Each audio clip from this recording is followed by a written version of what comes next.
महिला ने अभी अभी होटल में नहाया ही था कि उसे डरावने चेहरे के साथ पता चला कि सिर के ऊपर शावर में शायद एक पिनहोल कैमरा छिपा हुआ था। वो तुरंत घबरा गई और जल्दी से अपने बॉयफ्रेंड के भाई को बुलाया ताकि वो पुष्टि कर सके, लेकिन उसे नहीं पता था कि वो आदमी सिर्फ एक नजर देखने के बाद उससे भी ज्यादा परेशान हो गया।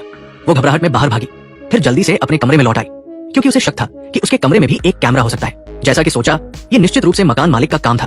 उसे नहीं लगा था कि परिवार के साथ छुट्टी मनाने आए और ऐसा कुछ हो जाए, लेकिन फिर भी उस आदमी ने पुलिस को फोन करने की हिम्मत नहीं की क्योंकि पिछले रात नशे में उसने अपनी भाभी के साथ बाथरूम में कुछ शर्मनाक हरकतें की थी।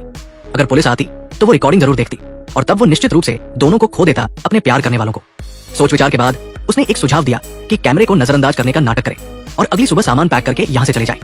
लेकिन उसने महिला की भावनाओं को नजरअंदाज कर दिया क्योंकि मकान मालिक के उसे चुपके से देखने की सोच से ही उसे घिन आ रही थी। भले ही पुलिस को न बुलाए, वो मौका मिलते ही उसे बुरी तरह पीटना चाहता था, लेकिन ये सिर्फ उसकी सोच थी क्योंकि उसी वक्त बाहर गए उसके छोटे भाई और पत्नी कार से आंगन में घुस चुके थे।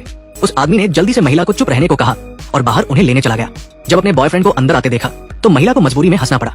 अच्छी बात थी कि बॉयफ्रेंड को कुछ गलत नहीं लगा और उसकी पत्नी को भी नहीं।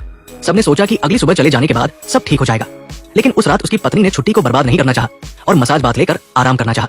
लेकिन तब उसे पता चला कि स्विच खराब था। फिर उसने मकान मालिक को फोन किया और उसे ठीक करने के लिए बुलाया, लेकिन जैसे ही मकान मालिक कमरे में घुसा उसे ठंडक सी महसूस हुई क्योंकि जिस महिला को चुपके से देखा गया था उसकी नजर नफरत से भरी थी। हालांकि उसने ज्यादा नहीं सोचा, स्विच ठीक किया और जाने लगा, लेकिन तभी महिला को गुस्सा आ गया और जैसे ही मकान मालिक जाने लगा उसने उसे रोक लिया। फिर गुस्से में उसे बाथरूम में ले गई और जोर से पूछा कि क्या कैमरा उसने लगाया था। मकान मालिक ने मना कर दिया। महिला ने अपना फोन की लाइट जलाई और उसे दिखाया, लेकिन मकान मालिक ने बेपरवाही दिखाई और कहा कि ये उसका नहीं है, बल्कि उसे धमकाने लगा कि अगर यकीन नहीं तो पुलिस बुला ले। जब महिला चुप रही उसने फोन निकाला और पुलिस को फोन करने लगा। अब सबके फोन की बैटरी कितनी है कमेंट में बताएं। एक ही बैटरी प्रतिशत वाले दोस्त बन सकते हैं। ये देख महिला डर गई और फोन छीनने दौड़ी। तभी बाहर से गुजर रहे उसके बॉयफ्रेंड ने सोचा कि मकान मालिक उसे परेशान कर रहा है और बिना कुछ कहे उसे पीटने लगा। उसकी ताकत ऐसी थी मानो वो हाथी को मार दे। सौभाग्य से पास में मौजूद भाई ने आवाज सुनी और उसे रोक लिया। अब सब कुछ खुल चुका था। दोनों ने कैमरे की बात बता दी, लेकिन अभी सबसे जरूरी था मकान मालिक को हॉस्पिटल ले जाना। लेकिन जब वे बाथरूम में लौटे तो देखा कि मकान मालिक की सांसें थम चुकी थी।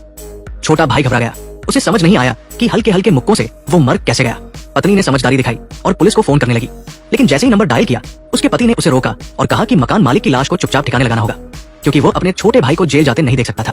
भाई की बात सुनकर छोटा भाई भावुक हो गया, लेकिन उसे क्या पता था कि उसके भाई का एक निजी मकसद भी था लाश ठिकाने लगाने के बाद रिकॉर्डिंग नष्ट कर देना ताकि उसकी और भाभी की शर्मिंदगी को कोई न जान सके। लेकिन उसे नहीं पता था कि उसकी पत्नी का जवाब इतना सख्त होगा। उसने कहा कि वो हत्यारे की मददगार नहीं बनेगी और नहीं जिंदगी भर अपराध बोध में जिएगी। पति से झगड़े के बाद वो गुस्से में अपने कमरे में चली गई, जबकि बाकी तीनों ने मकान मालिक की लाश को ठिकाने लगाने की योजना बनाई। जंगल से गुजरते हुए वे एक चट्टान पर पहुंचे जिसके नीचे एक गहरा समुद्र था। तीनों ने मिलकर लाश को नीचे फेंक दिया। उन्हें लगा कि इससे समस्या हल हो जाएगी, लेकिन नीचे देखने पर पता चला कि लाश एक पत्थर पर अटक गई थी। आदमी गुस्से से भरा था, लेकिन इस मुसीबत को हल करना जरूरी था। उन्होंने पत्थर उठाकर लाश पर फेंके, लेकिन कई कोशिशों के बाद भी वो थोड़ा सा ही हिली। सुबह होने वाली थी और देर होने पर कोई देख लेता। जेल से बचने के लिए छोटे भाई ने जोखिम उठाया और नीचे उतर गया। आखिरकार उसने लाश को समुद्र में धकेल दिया, लेकिन जब वे लाश ठिकाने लगा रहे थे होटल में रह गई पत्नी को नहाने की आवाज सुनाई दी।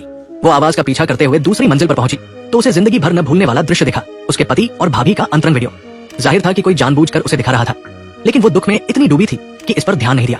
उसी वक्त लाश ठिकाने लगाकर लौटे लोगों को राहत मिली, लेकिन उन्हें नहीं पता था कि उनके पीछे एक रहस्यमयी शख्स उनका पीछा कर रहा था। होटल के दरवाजे पर पहुंचते ही उसने अपनी पत्नी को कार चलाकर जाते देखा। उसे लगा कि वो लाश फेंकने की वजह से नाराज है। जब कार रुकी वो दौड़कर समझाने गया, लेकिन पत्नी ने कहा कि उसे रिकॉर्डिंग से सब पता चल गया। आदमी पहले तो चौंका, फिर माफी मांगने लगा, लेकिन उसका पहला सवाल था कि रिकॉर्डिंग कहाँ है, बिना पत्नी की भावनाओं की परवाह किए। ये सुनकर पत्नी उसे थप्पड़ मारना चाहती थी, लेकिन उसने ऐसा नहीं किया। इसके बजाय उसने कार तेजी से भगा दी क्योंकि उसे लगा कि वहां एक सेकंड भी रुकना उसे घुटन देगा। लेकिन कार ज्यादा दूर नहीं गई और एक पेड़ से टकराकर रुक गई। हालांकि वो घायल नहीं हुई, लेकिन उसे समझ नहीं आया कि वो इतनी बदकिस्मत क्यों थी। गुस्सा निकालने के बाद उसने कार से उतरकर देखा कि क्या टकराया था जिससे कार बेकाबू हुई। जमीन पर कांटेदार चीज देखकर उसे एहसास हुआ कि कोई उसे जानबूझकर फंसा रहा था। वो जल्दी से कार में लौटी और अपने पति को मदद के लिए मैसेज भेजा, लेकिन मैसेज भेजते ही रहस्यमयी शख्स उसकी ओर दौड़ा। उसी वक्त उसके पति के फोन पर मैसेज आया, लेकिन कार के पास पहुंचकर उसे पत्नी नहीं मिली, बल्कि टूटा हुआ विंडशील्ड दिखा। फिर उसने पत्नी का नंबर डायल किया, लेकिन हैरानी की बात थी कि फोन की घंटी पास में ही बजी। उसे लगा कि पत्नी का गुस्सा ठंडा हो गया और वो सिर्फ नखरे दिखा रही थी। वो खुश हो गया और उसे मनाने चला, लेकिन कुछ कदम चलते ही ठोकर लगी और देखा तो वो उसकी पत्नी की लाश थी। वो कुछ समझ पाता तभी रहस्यमयी शख्स ने उसे एक डंडे से बेहोश कर दिया। फिर लगातार वार किए जब तक उसकी सांसें नहीं थम गई। लेकिन ये खत्म नहीं हुआ। इस जोड़े को ठिकाने लगाने के बाद उसने पति के फोन से छोटे भाई को मैसेज भेजा। अपने भाई और गर्लफ्रेंड का अंतरंग वीडियो देखकर वो गुस्से से पागल हो गया और भाई से लड़ने के लिए नीचे दौड़ा, लेकिन दरवाजा खोलते ही रहस्यमयी शख्स ने उसे हथौड़े से मार दिया। आवाज सुनकर महिला नीचे आई, लेकिन सिर्फ अपने बॉयफ्रेंड की लाश और एक नकाबपोश शख्स को देखा। वो डरकर ऊपर भागी, और रात के अंधेरे में जंगल में छिप गई। सोच रही थी कि पेड़ों की आड़ में वो बच जाएगी, लेकिन अगले ही पल उसका पैर फिसला और वो उसी जगह गिर गई जहां उन्होंने लाश फेंकी थी। बदला जल्दी आया।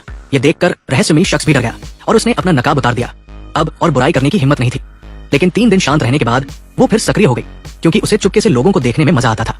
उसने कैमरे को अपग्रेड किया और अगले बदकिस्मत परिवार का इंतजार करने लगी।